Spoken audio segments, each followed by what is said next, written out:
Saskatchewan is home to some very carbon-intense industries that employ thousands of people for whom I work. By definition, the oil sector is a very carbon-intense industry, and so is agriculture. It certainly can be, although there are sinks attendant to agriculture that we also want to continue to promote, and offsets related to carbon. Mining can be carbon-intensive, and so by definition, a carbon tax is going to disproportionately hurt those sectors, and all of those, save agriculture, are under stress right now.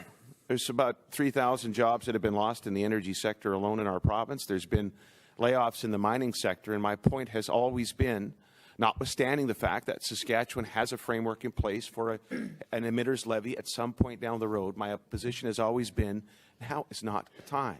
2018 is not the time for a tax that, by definition, will disproportionately impact industries that create jobs in our province, that sustain jobs in our province, that provide a tax base so that we can build hospitals and schools and pave highways and contribute to the country, frankly, through transfer programs. And so the timing's still wrong today, and I just didn't hear what I might have needed to hear about the pricing mechanism itself. I'll just say this. People have pointed out to me that, well, look, it's revenue neutral. You'll be able to keep all the money that's raised.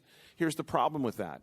If we have made uncompetitive the energy sector, in the Bakken Formation that we share grudgingly with North Dakota, and we lose rigs to that side of the 49th parallel, or if we lose the potential expansion or potash activity because Putin in Russia with potash mines is not going to have a carbon tax, or if our farmers in Saskatchewan, who will have an $80,000 additional cost because of this tax, can't compete and have to lay off someone on their farm they can't compete with their American counterparts, what good is perhaps, for example, income tax relief that you might provide with all the money you made from the carbon tax? What good is that?